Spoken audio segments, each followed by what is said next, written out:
Now let us all sing Happy Birthday song to Tita Helen.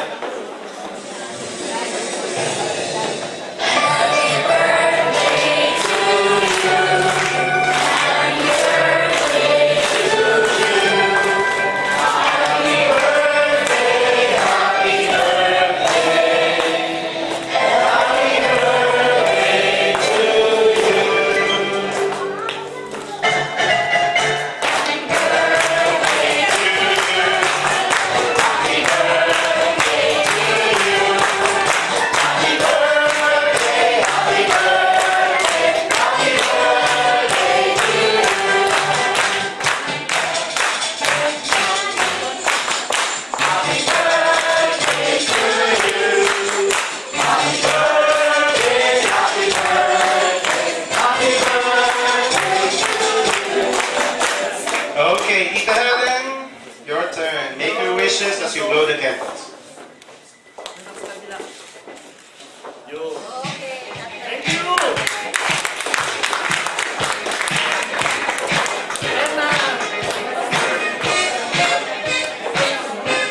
May I request everyone to please take your glass as we are going to have a toast for Helen.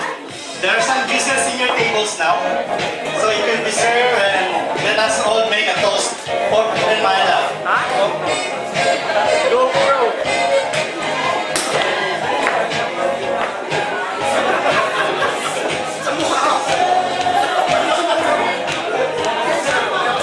Please serve the juice.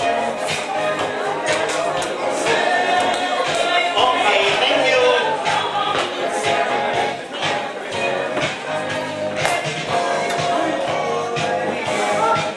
Lahat po ba may juice?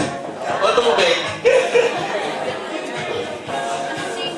Alam mo, amen. So, let's have a toast for Helen, my love. My only one love, and of course, my beauty and the best. Amen. Hallelujah. Cheers. Let's have a toast.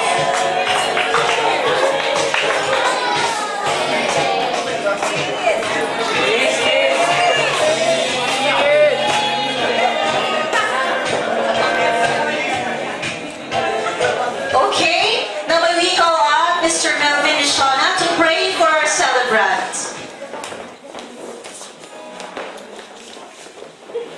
God is good. And all the time. Let us give a clap offering tonight. Napakaganda ng birthday occasion ito. And let us pray for our sister Helen.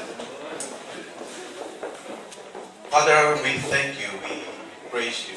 Papasalamat kami dahil sa kabutihan mo, sa katapatan mo, sa kapatid namin, Sister Helen Panyada Lazaro.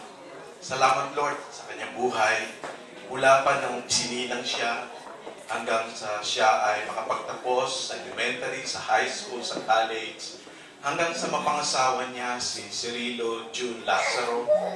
Karoon siya ng mga anak na si Mark John Cyril Lazaro at si Simon Samuel Lazaro.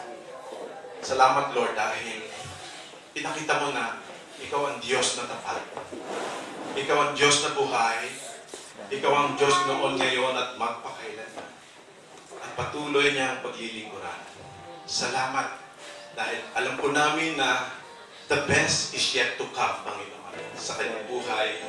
At patuloy ka pang magre-reveal sa kanya ng marami pang bagay na mamamangha siya kung gaano ka kabuti, kung gaano ka kadakila. Sa 50 taon na ito, Panginoon, batid po namin na hindi mo siya iniwan, hindi mo siya pinabayaan, kasama ang kanyang husband na si June. At alam po namin na patuloy mo nga pagpapalain siya, kasama ang kanyang mga anak, ang kanyang buong sambahayan. Salamat sa kaarawan na ito. Pagpalain mo siya at patuloy na ikaw ang mag-glorify sa buhay niya. Salamat sa pangalan mo, Jesus. Amen.